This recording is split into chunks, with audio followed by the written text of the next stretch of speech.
welcome back to another episode of the I Learned podcast. So glad you're here to spend a few minutes with me. Who knows how long this episode will end up being? Well, you know, because you're in the future right now. Curl up with whatever beverage is comfy and cozy and hopefully get you like a blanket and a couple extra pillows and that's where I am right now, is in my bed. Yesterday I rearranged my bedroom just like a teensy little bit so that my bed would be up against a corner, and I have like put pillows all up in that corner, and I am leaning back on this like giant platform of pillows, and I feel like, I don't know, the Princess of Babylon. I don't even know if that's like a real thing, but that's what I feel like in my little nest, in my little cocoon that I've built for myself. It feels nice, is what I'm getting at. And if you can carve out even just like one more little millimeter of comfort for yourself for these next few minutes while you take in this episode, I invite you to do that. Even pause the episode for a minute and situate, get this is actually one of the ways that we get in touch with our instincts and our animal intuition, is to get comfortable, because getting comfortable requires that you're listening to your body and what your body is saying to you. And getting comfortable sounds so frivolous. Comfort, it's such a luxury. And it's also, like I said, a really easy way to tap into your inner animal self. Why would you want to do that? I mean, inner peace is right up there on my top list of priorities. Feeling peaceful and content on the inside is pretty important to me. I'm going to say all-consuming. I'm going to say like if there's things in my life that threaten my inner peace or my ability to get comfortable, they must go now. And if anybody is familiar with astrology, we are very much in Taurus territory. This is Taurus energy, where we connect with our body, the simplicity of our body's awareness. It has nothing to do with your mind. Your mental capacities must technically be turned off to tune into the sensations of your body. So yeah, get comfy and hang out with me here for a little while we talk about who knows what is gonna be on this episode. I know I'm having coffee. I know that. And I know the reason I got the idea to make the episode was this idea, and I'm probably going to name the episode this, so you probably already know.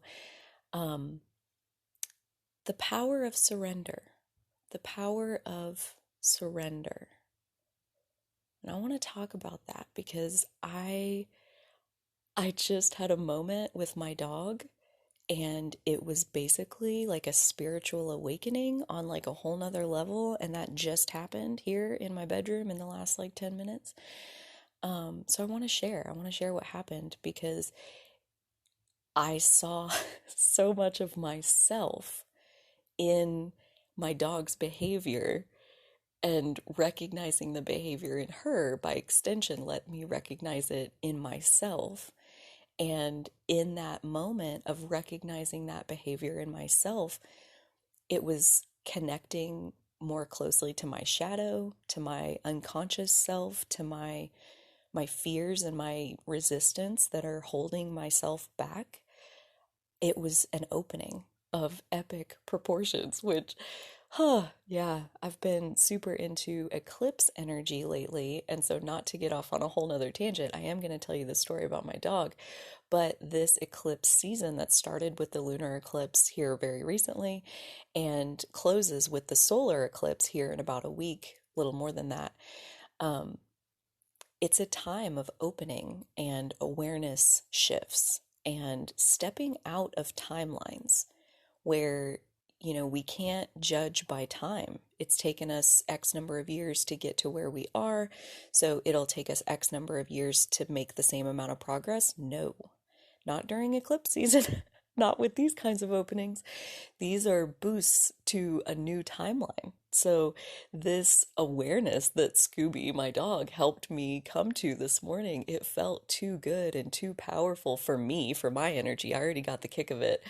But I did want to share it with you all as well because I wonder if you can see yourself in Scooby's behavior like I did.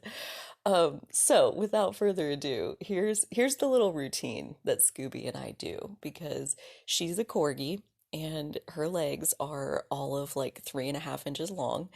And so she can't jump up on the bed. Like when I bring my dogs into my bedroom, which they're both laying on the bed right now, it's a very peaceful, it adds to my comfort that they are here sharing this space with me and that I can reach out and pet them and look at them and all of those good things. So Stella, my older dog, she is a Jack Russell mix and is very sprightly and she'll just bounce right up on the bed like it's nothing. Scooby, poor thing, has a vertical of like 1.5 inches. It's just hilarious to watch her jump, but she's never going to get herself on the bed. I could invest in some stairs for her to walk up and probably teach her how to do that, but I haven't. So our routine is that I have to pick her up and put her on the bed. And Scooby is a very independent little dog. She was born on 4/4 of 2020, which makes her an Aries sun, and it just shines through her entire personality. She's so self-assertive and self-sustaining, and she loves pets, loves them, absolutely loves them, but doesn't necessarily want to be picked up, doesn't want to be held, doesn't want to be confined at all. And so picking her up to put her in the car or put her on the bed, it's like freaking impossible. Like when we very first started doing this, she would run from me. She didn't want to be picked up. And it's so interesting how like she resisted surrendering to being picked up, like being surrendering to this force greater than she was. And at this point, like when I bend down to pick her up, to put her on the bed, she comes to me. She willingly surrenders her autonomy so that I can pick her up and be confining her for like 1.5 seconds before I put her on the bed. But she has learned that getting to this level of being on the bed is worth surrendering for. But early on, I had to capture her kicking and screaming to pick her up, to put her on the bed. And then she like instantly was in love with getting to be on the bed, laying on the bed. I mean, I haven't let my dog in I've had Stella the whole time I've lived in this house, 4.5 years. And I only started letting them come in the bedroom in this last month or so. Something shifted and I just needed them to be in here with me. So Scooby has never gotten to lay in the bed until just very recently. And so she didn't know how magical it was to get to be on the bed with the mama in the quiet, peaceful room and take a nap. It's very nice. Um, and so she wasn't willing to surrender early on. And going for car rides was the same thing. Like she would run from me. It would take me minutes to track her down. For her short little legs, she can move pretty quick. Um, it was a battle every time to get to pick her up so that I could put her in the car.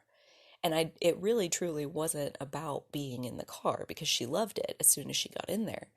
But it was being picked up, being confined, having my power be the power that moves her to the next level. She was very resistant to this idea. And maybe some of you are already drawing the same conclusion as where I'm headed with all of this. But I can see in myself how I do this same thing.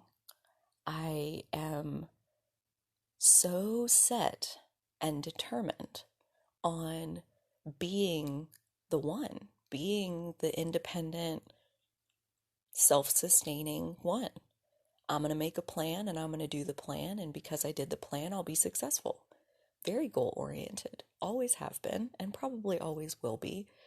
But this whole idea of surrender, when you're a goal oriented person, like it's just, it's so opposite of anything that you would naturally be inclined to do. Like, if you're even a little bit goal oriented, like I am, it's like the thought of releasing and like just opening your paws and completely letting go of control sounds like the exact opposite of what you should be doing. And Scooby has learned, and in her learning, when she came to me this morning, it clicked. I'm like, she has learned how to leverage my power for her benefit. Fuck. My dog is brilliant. My dog is an enlightened spiritual being. She knows now. She's learned. Don't resist it. It's not confinement. It's a capsule that transports you. Are you confined by the airplane or is it transporting you? Like, is she confined by me picking her up or is she being transported into a new dimension that she can't reach by herself? She can't. Physically, she can't. She's not built to jump more than an inch, like we already established. So it really does have me looking at myself and my own way of going about things. And is there a larger power that I could be surrendering to leverage that larger power to work on my behalf towards the things that I want? And this is where it does line up perfectly with these eclipse energies. I do have a video out already on the lunar eclipse that took place within the last week. And we are still very much in these energies. Eclipse energies unfold for about 6 months after they happen. So this opening that we're seeing right now, we're going to be working with this unfolding energy for quite a while. So definitely feel free to check that out. And this morning I was studying from astrologers that I follow, that I study under, the solar eclipse that's coming up December 3rd/4th, depending on where you're located on the planet. And this energy, it is so much about moving to the next level and having faith in what's truly possible in this lifetime. Like, what do you want, and how big can you dream? How high can you get your hopes?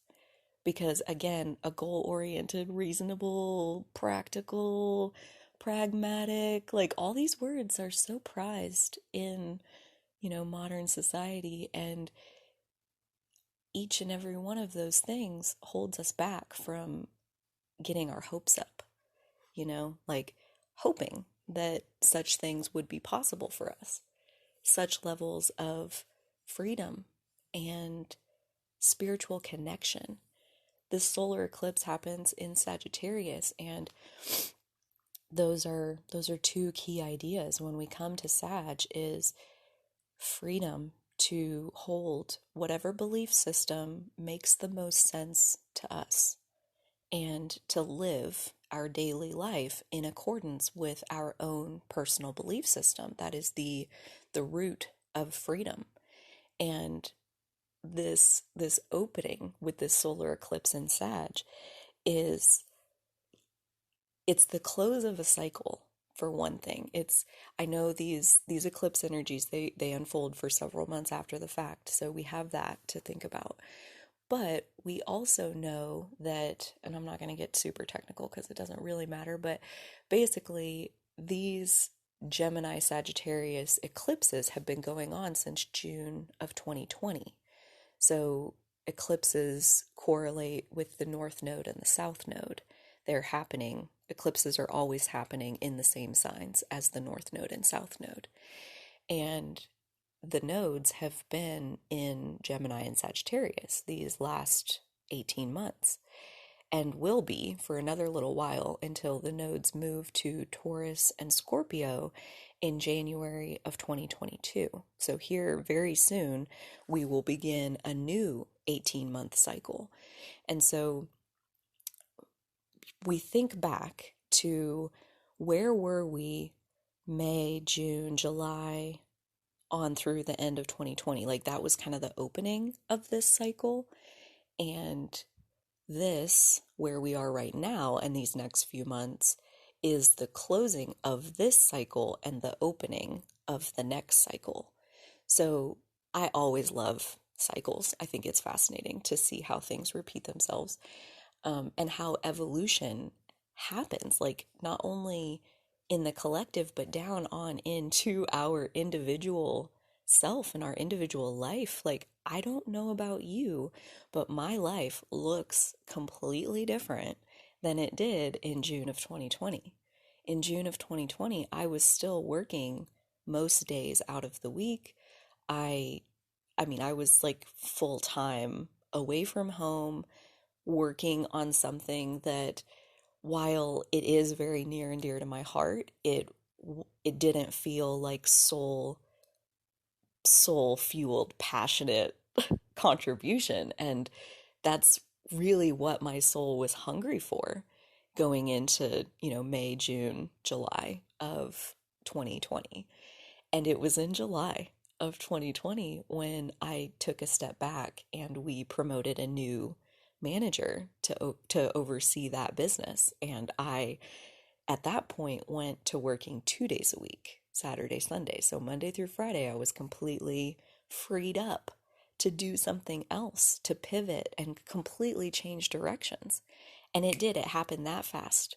It actually, I share this because I don't want to paint the picture that these shifts and these, turning the corner and all of that is just puppies and rainbows and like everything is jolly, trolley, happy all the time. What happened was I walked into work one morning in July, and within the first 15 minutes of being there, I was so angry. I was so mad because this wasn't done and this person was supposed to do that and they didn't do that. And I was just twirled up in anger. And in that anger, something inside me snapped and said, I'm not doing this anymore. It's time. It's time. I'm done with this. And so I think it's fascinating because that's not the only time that I've had what would technically be called a negative feeling experience turn into an awakening, a movement in my energy where I moved to the next level because I was so sick of being annoyed with this level.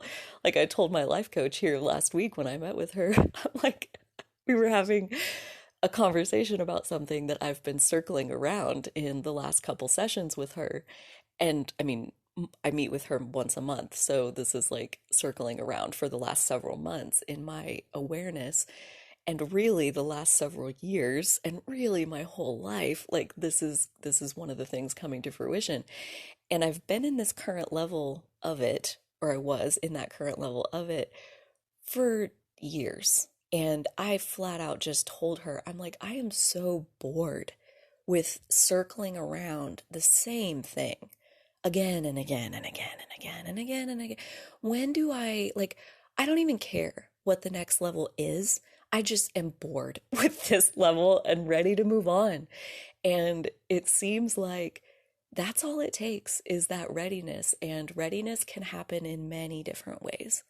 And that's why I share, like, so often when I look back at my past and like some of the best things I've ever done for myself happened through kind of a moment where I reached my breaking point. I reached my limit on I'm no longer willing to tolerate how bad this is. And my threshold for what I'm willing to tolerate is pretty high.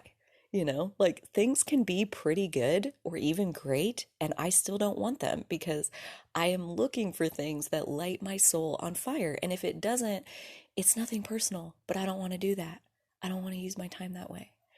And because, like, I want to be sitting in my bed and making podcast episodes or whatever I feel like doing. Yeah, so it is fun to look back at the cycle of kind of the terrain of what has your soul evolution looked like these last 18 months since June of 2020, and pulling that all together into what's going to unfold these next few months as this cycle that we've been in for 18 months is coming to a close and a new 18-month cycle is opening where the new nodes will be in, well, the nodes will newly move into Taurus and Scorpio. So that's really exciting because, again, I don't know about you, but for me, this last cycle with Gemini and Sag has been very much finding my truth, finding my belief system, and then lining my life up with that belief system. I think a lot of people have actually been going through a very similar transformation. Like I draw on the Great Resignation, where so many people have resigned from their jobs this year and last year, and it's not slowing down, it's not stopping, it's not over. And I think moving into Taurus and Scorpio, this next 18-month cycle is going to be even more of that because Taurus Scorpio, where Gem and Sag are the truth, Taurus and Scorpio are power. And where does power come from? Like in the low frequency of Taurus, you think it's material. You think when I have a lot of money, then I'll feel powerful. And that's not true because that's not real power. The highest frequency of real power exists in Scorpio, where you have like total autonomy over you as your independent self. You have emotional power. You have the power to be with unpleasant things and still find your own center within it all. You have the power to be transversing really dark, awful feeling terrain and be observing it with the wisdom of this terrain is not who I am. Who I am exists on a much larger energetic sense. Who I am is actually an extension of source energy. We all are. We are all manifestations of the universe itself, meaning we are all universal energy. We are all source energy. And the power of realizing that and knowing that and operating from that perspective is what this next 18-month cycle is all about. So shifts in beliefs, shifts in physical structures, shifts in power dynamics everywhere. And you think about like the possibilities are endless. There are so many exploited people in this world. And this next 18-month cycle, I see a lot of those exploited ones standing up for what they know now that they deserve. And I, for one, am really freaking excited to see what happens. So, how does like all of this tie together? So going back to where we started with the power of surrender,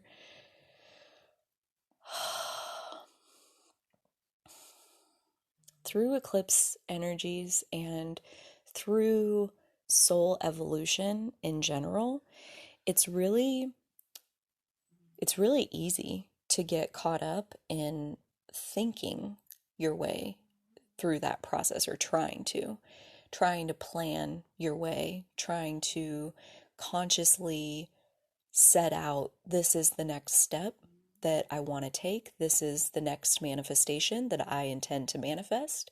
And then you solely and single-mindedly attend to the goal that you have created in your mind of this is what I want to manifest.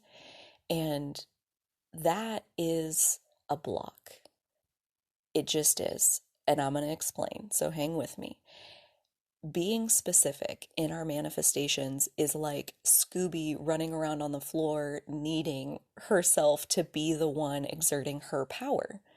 Like, she has to surrender to my power to get to the bed.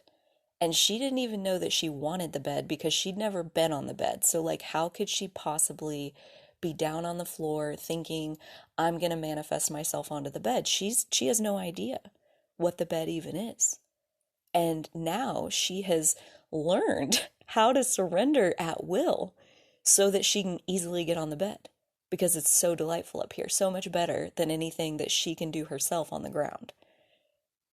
That is the power of surrender. That is the power of letting go of the specific manifestations that you think you want because it's not real. It's all an illusion. The physical world is all an illusion anyway. It's so quickly shifting right before our eyes.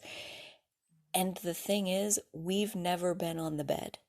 We've never been on the next level of our own consciousness. So how could you possibly know with any kind of clarity what the specifics of that will be?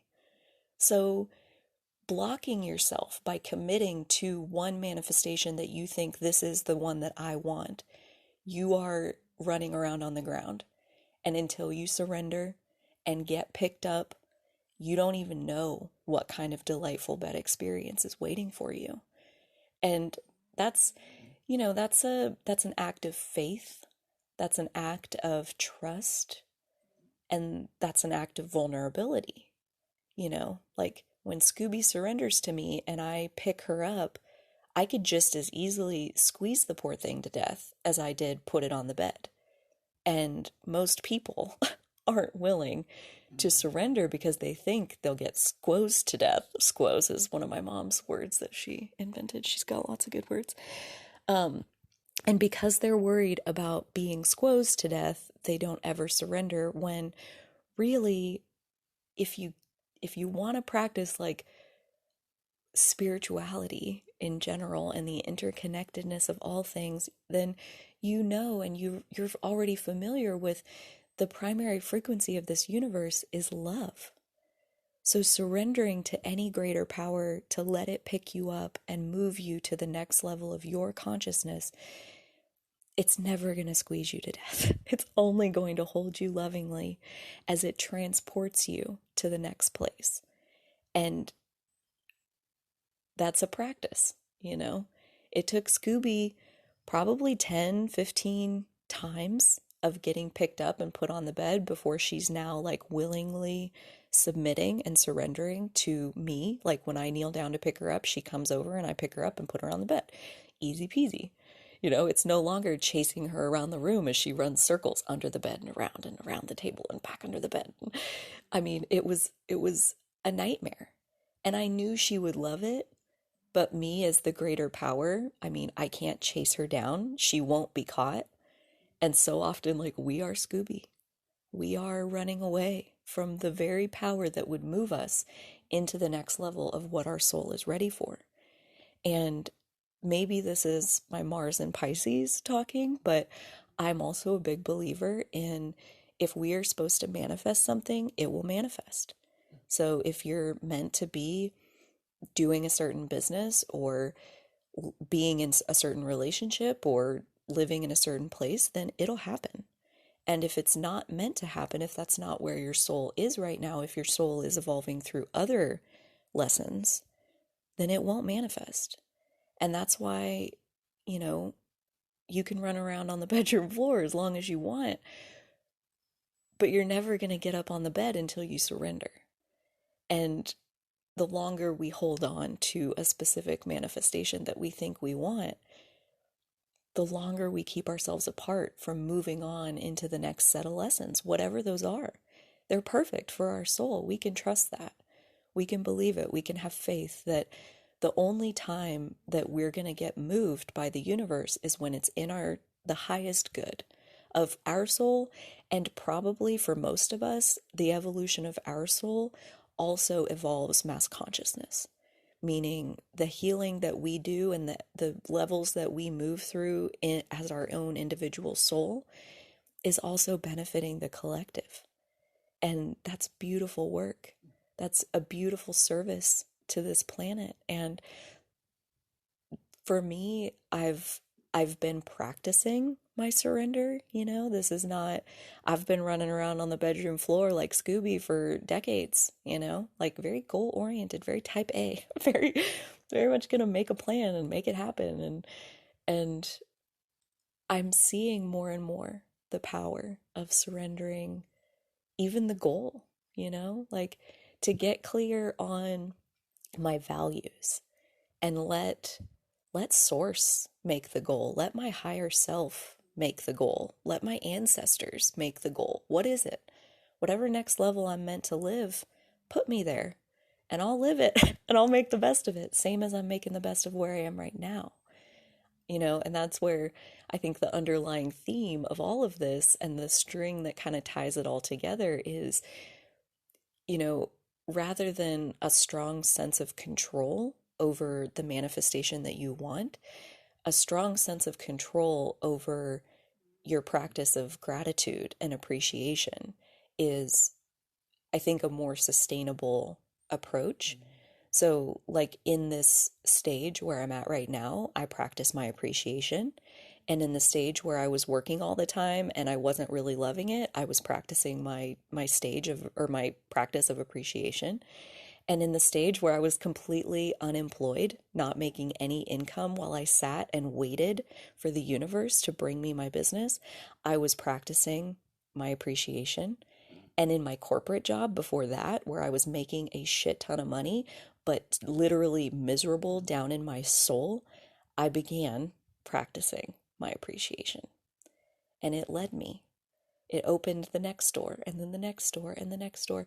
And if you had asked me, 5 years ago, 5.5 years ago, when I very first started daily gratitude practice, if I would have thought, if I would be a grocery store owner and a grocery store consultant and have a spiritual business where I work one-on-one supporting the spiritual practices of other people, no, I couldn't have foreseen that. Just like Scooby not being able to see what the bed was all about, I couldn't know back working at the software company. I couldn't even know like what was in store for me in the next level. And if I had said, this is the kind of business I want to open, this is the the right next step for me and I'm going to take this step, I would have missed out on this whole path. All the people that I've met through my spiritual business, like basically my whole social circle at this point, I would know none of you. And it makes me sad for half a second, but then I realize that didn't happen because I did surrender. I left the software company with not a single plan in place for what I would do next. I spent 5 months unemployed, waiting for the universe to bring me my business, which it did. I spent 4 years building that business so that I could hand it off to somebody else to continue running it for the rest of time, hopefully. And now here I am, sitting in the next stage, much like the 5 months I was unemployed, kind of in a slower paced energy, a restful period where I get to regroup and recenter and surrender on another deeper level to whatever is coming next. I know that as good as this level has been, the next level, the deeper surrender, it's even better. It just gets better and better and better as we go along and as we leverage that greater power for our own benefit. And going into this next 18-month cycle of Taurus and Scorpio and realizing our power, this feels so relevant. This feels like tapping into where true power comes from, being able to leverage the power of your universal self to get not what you think you want, but what your soul really needs. And surrendering to the idea that my higher self knows.